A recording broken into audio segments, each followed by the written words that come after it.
아침을 시작하는 슬기로운 방법. 오늘 내게 이로운 뉴스. 노영희의 출발 새 아침 슬기로운 인터뷰. 네, 국회 개원 한 달 지나서 300명의 국회의원이 전부 모이는 일이 오늘입니다. 국민들은 정말로 이 여야가 서로 도와가며 협조하기를 바랄 것 같은데요.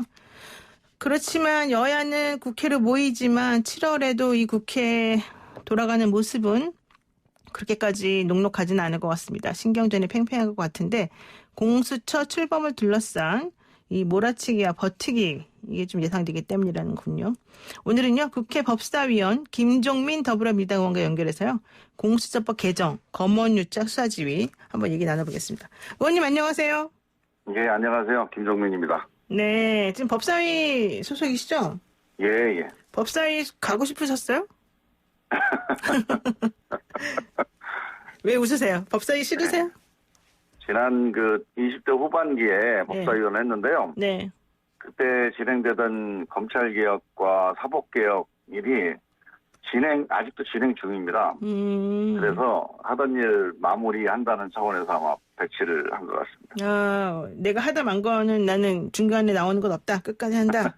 예. 그러면 이번에 진짜 성과를 내셔야 되겠어요. 법사위원으로서. 예. 제 개인적인 성취를 위해서가 아니라 네. 정말 대한민국을 위해서 이번에 성과를 못 내면 정말 이제 소모적인 국면이 될 것 같아요. 그래서 그렇죠. 반드시 마무리를 해야 될 것 같습니다. 그런데 이제 어차피 통합당 의원들이 또 같이 참여를 해 주어야지 이 상임위가 완성이 되는 건데 예. 제1야당이 지금 없었단 말이에요. 6월 달에는. 그리고 올해 이제 요번에 오늘 들어가신다는 것 같은데 이렇게 되면은 상임위 통합당 몫의 상임위원들하고 좀 얘기가 잘 되겠습니까? 예, 야당하고 이제 대화를 잘 해야 되는데요. 네. 저는 지난 한 달 동안 이제 통합당이 안 들어왔지 않습니까? 네. 그래서 저희가 일방적으로 이제 법사위를 우리 여당 내지는 통합당 이외의 정당 분들과 같이 했는데요. 네. 한 가지 제가 꼭 좀 하고 싶은 말은 통합당이 지금 총선 끝나고 나자마자 보이는 이제 행동들이 사실 총선 민심과 좀 안 맞는 거예요.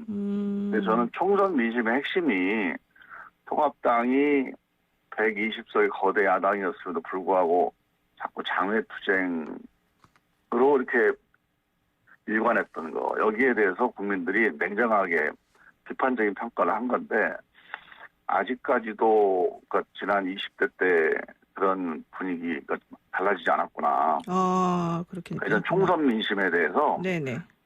통합당이 정말 다시 한번 생각해볼 필요가 있다. 통합당한테도 별로 좋지 않을 것 같아요. 이게.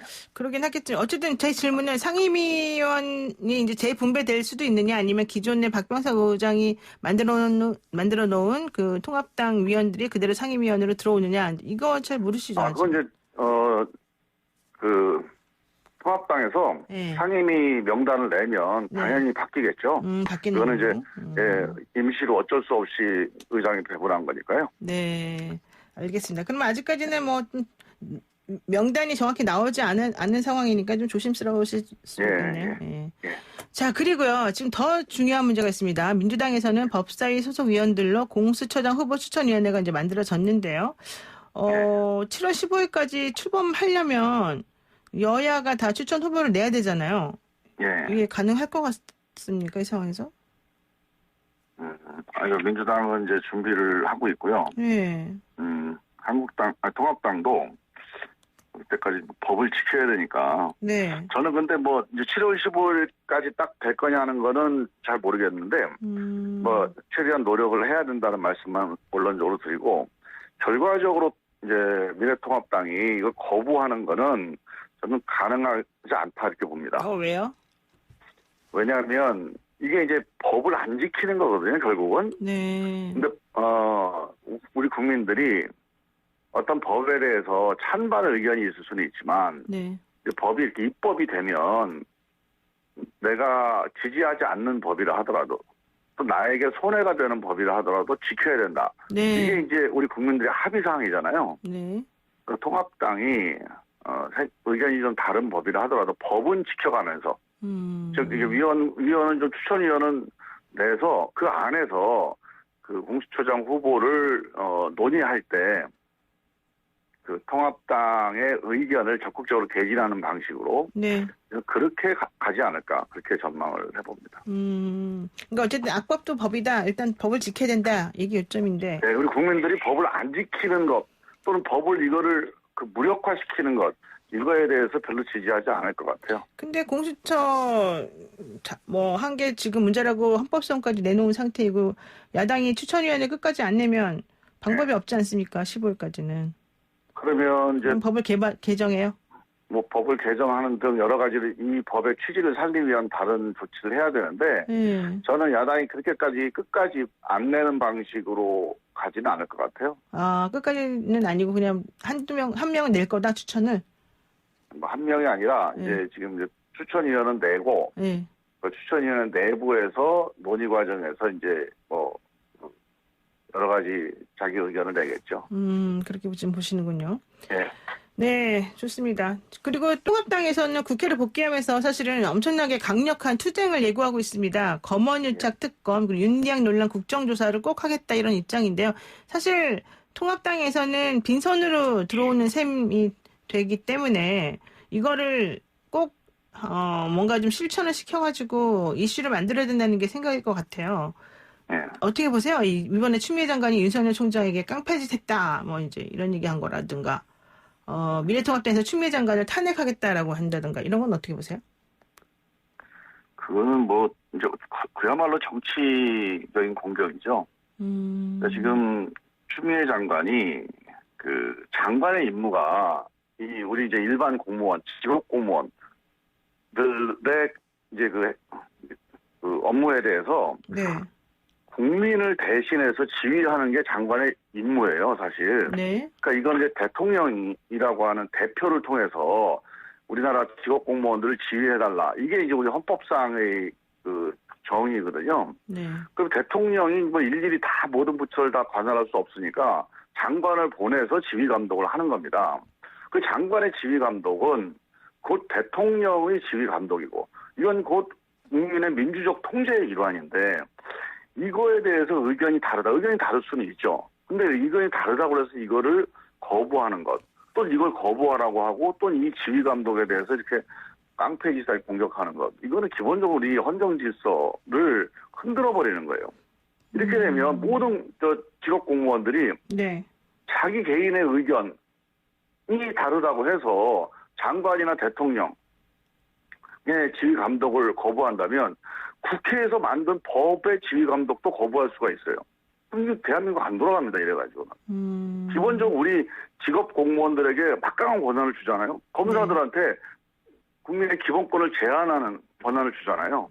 이 직업 공무원들에게 이 권한을 주는 것은 국회가 만든 법으로 민주적 통제를 하는 것, 또 대통령을 통해서 지휘 감독해서 민주적 통제를 하는 것, 이걸 통해서 국민들이 통제를 하기 때문에 그 권한을 주는 건데 네. 이 통제를 이렇게 무력화시킨다?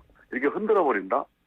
이건 검찰 우리 윤석열 총장도 그렇게 해서는 안 되는 거고 야당도 그런 거를 이렇게 가볍게 정치적으로 뭐 공격하거나 하는 거는 저는 정말 위험한 거다 이렇게 봅니다. 그런데 지금 그 얘기되고 있는 것 중에 하나가 이 검찰총장의 자문수사단 모집 관련해서 수사자문단 모집 관련해서 전문수사자문단 네. 지금 그러한 식의 모집 뭐 절차 이런 것들이 좀 편파적이고 잘못되어 있다라는 의견이 제시가 되니까 이제 법무부 장관이 여기에 대해서 하지 말아라라고 얘기를 하면서 수사지휘를 한 거란 말이에요. 예. 그런데 수사지휘를 한 것에 대해서 윤 총장이 지난 주말에 검사장급끼리 한번 회의를 해가지고 결론을 내리겠다 이랬어요. 근데 그 검사장 회의에 이성윤 서울중앙지검장은 참석하지 말아라라고 했다는 거예요. 자기하고 이제 반대 의견인 게 일반적으로 다 알려져 있기 때문이겠지만은 근데 이렇게 참석하지 말아라라고 해도 되는 건지 저는 잘 모르겠고 첫 번째로 두 번째 참석하지 말라라고 해서 자기가 원하는 사람들만 모여서 어떤 결론을 내렸으면 그것이 어떤 정당성을 가지는 건지 잘 모르겠더라고요. 일단은 뭐 참석하지 말아라고 하는 내용이 명분이 이제 네. 그 수사청이기 때문에 수사를 하는 당사자니까 다른 사람들이 이제 수사청에 있는 이제 지검장이 오면 불편하다. 편하게 얘기하기 어려울 거 아니냐 뭐 예. 이런 취지에서 한 거니까 네. 뭐 그거를 뭐 위법하다 이렇게 볼 수는 없어요. 네. 근데 문제는 이 검사장 회의 자체가 네. 이 검사장 회의를 왜 소집했냐 또 검사장 회의의 의미가 뭐냐 이게 좀 문제인데요. 그렇죠. 저는 이게 자칫하면 국민들한테 윤석열 총장이 혹은 검찰이 이 정치를 하는 거 아니냐 이렇게 오해받을 수가 있어요. 지금 이게 검사장 회의라고 하는 게 이 검찰 내 이견을 조정하는 그런 그 협의체 조직으로서 법적인 뭐 지위가 있는 게 아니거든요. 그렇죠. 예. 그러면 이게 지금 그 법무부 장관의 지위라고 하는 게 복잡한 게 아니에요. 아주 간단한 겁니다. 그러니까 이거에 대해서는 만약에 위법하다 그러면 위법하다는 판단도 뭐 장관이 할 수가 있는 아니죠 총장이 할 수가 있는 건데 네. 이거를 검사장들의 의견을 모아서 뭔가 그 힘을 바탕으로 해서 뭐 장관에게 뭐 맞서보겠다든가 아니면 장관의 지시를 뭐 거부하겠다든가 뭐 이런 걸로 지금 계속 국민들이나 언론에서 보고 있잖아요. 네. 그러니까 이거는 사실은 우리 공무원 조직에서 있을 수 없는 일이죠. 그래서 저는 이번에 그 이제 검사장들 회의한 걸 보니까 제가 들어보면 네. 실제로 현재 윤석열 총장의 이 측근 비호 네. 이 문제에 대해서 걱정을 많이 하고 반대하는 검사장들의 검사들도 꽤 있어요. 근데 이렇게 윤 총장이 검사장 회의를 소집해 놓으면 네. 사실 그런 의견들보다는 윤석열 총장을 뒷받침하거나 아니면 옹호하는 의견들이 좀 많이 표출되거나 그런 의견들만 주로 언론에 지금 나오고 있단 말이에요. 네. 그래서 마치 이제 전체 검사가 네. 마치 그 추미애 장관의 지위에 대해서 또는 그 뒤엔 대통령의 지위에 대해서 뭔가 저항하거나 네. 뭐 반발하는 듯한 이런 모양새를 만들어 버린 건데 이런 거는 정말 정치라고 본다면 정말 잘못된 정치예요. 그래요? 예. 그리고 이렇게 해서는 안 될 정치고 이렇게 해서 윤석열 총장이나 그 검찰의 일부 분들이 대통령과 장관을 이길 수가 없습니다. 그러니까 가능하지 않은 일을 하고 있는 거예요. 그래서 저는 네. 이 점에 대해서는 그 장관의 지위가 있다면 그 지위는 따라야 맞다. 그 대한민국의 기본적인 이런 공적 질서를 위해서 따라야 맞고 이게 이제 논쟁은 될 수 있겠죠. 뭐 네. 이게 옳으냐 그러냐. 그 논쟁은 또 논쟁대로 해나가되 일단 지위를 따르면서 논쟁을 해나가고 또 그거에 대해서 뭐 법적인 문제가 있다거나 아니면 정무적인 문제가 있을 수 있죠. 장관이 보니까 부당하다. 네. 이건 정치권에서 또 논쟁을 하면 됩니다. 그거를 지금 그 지록 공무원들이 직접 나서서 네. 상하 관계를 뒤집거나 흔들면서까지 논쟁을 한다는 거. 이거는 기본적으로 우리 공무원 질서를 흔들어 버리는 거라. 네. 일단 해서는 안 된 거다. 간단하게 여쭤보겠습니다. 전국 검사장 회의에서 결론이 수사지휘가 위법하다 이렇게 나올까요? 아니면은 수사지휘 적법하니까 윤석열이 따라야 된다 이렇게 나올까요?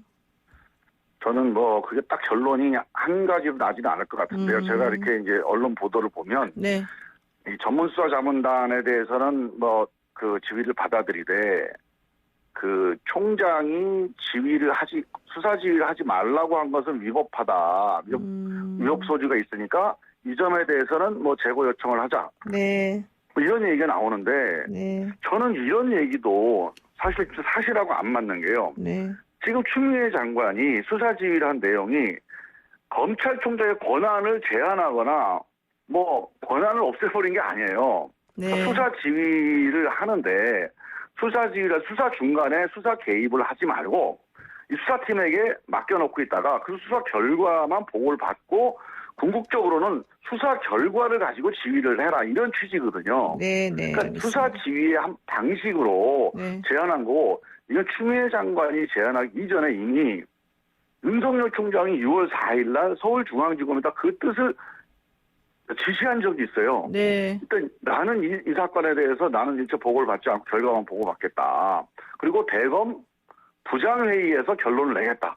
뭐 이렇게 네. 본인이 공문으로 내려보냈어요. 네. 그다음에 이거 2018년도에 그 강원랜드 사건이 있을 때도 네. 문무일 총장이 수사 지휘하기 똑같이 했습니다. 수사는 수사팀에 맡기고 네네. 나는 결과만 보고 받겠다. 네. 자, 만약에 추미애 장관이 결과만 보고 받아라. 당신은 측근 관련된 거라 네. 오해 여지가 있으니까 네. 수사 개입하지 말고 결과 보고 받아. 이 지휘가 이게 직권남용이고 부당하다, 위법하다고 한다면 네. 윤석열 총장이 나는 보고 안 받겠다 또는 대검 부장회의에서 결론을 내겠다 수사 지휘하겠다 이 윤석열 총장의 지시는 직무유기 아닙니까? 총장이 자기 권한을 포기해버린 거 아니에요? 예, 좋습니다. 거기까지 일단 여쭤보고요. 네. 제가 좀 여쭤볼 게 많아가지고 하나만 더 여쭤볼게요. 그 지금 조국 전 장관도 사실은 이 주말 동안에 윤석열 총장에 대해서 법무부 장관의 지시를 따라야 된다 이렇게 얘기를 했고 박상기 전 법무부 장관도 윤석열 총장이 조국 전 장관은 무조건 임명되면 안 되니까 낙마시켜야 된다라고 말을 했다라더라. 또 현재 추미애 법무부 장관도 수사지휘를 통해서 윤 총장에 대해서 좀 말을 좀 따르라 뭐 이렇게 계속 얘기를 하고 있지 않습니까? 그러면 장관 3명이 한 명이 윤석열 총장에게 사실은 전부 다 불만해가지고 어떻게 해라 이렇게 지시를 하고 있는 건데요. 이건 어떻게 보세요? 그 모양도 이제 좋지가 않죠. 그러니까 지금 이제 이게 유일하게 조국 장관 때 조국 장관의 뭐 개인적인 비리가 있었다 이렇게 몰고 가가지고 네. 그 조국 장관에 대한 검찰의 수사가 이제 국민들 사이에서 이렇게 양론이 이제 생겼던 건데 네. 뭐 지금 이제 재판 받는 거 보면 또 그 검찰이 계속 그 얘기했던 게 또 사실이 아닌 게 많이 드러나고 있잖아요. 근데 지금 박상기 장관, 조국 장관, 추미애 장관 이 문재인 정부 이 3명의 장관 모두와 이렇게 검찰총장이 대결을 한다. 또 대립한다. 이건 결국 문재인 대통령의 지위를 거스르는 거예요. 근데 대통령의 지위를 거스르는 검찰총장, 이거는 본인이 뭐 소신이 어떻든지를 떠나서 이거는 우리 대한민국 국민들한테 엄청나게 받아들이기 어려운 상황입니다. 네, 알겠습니다.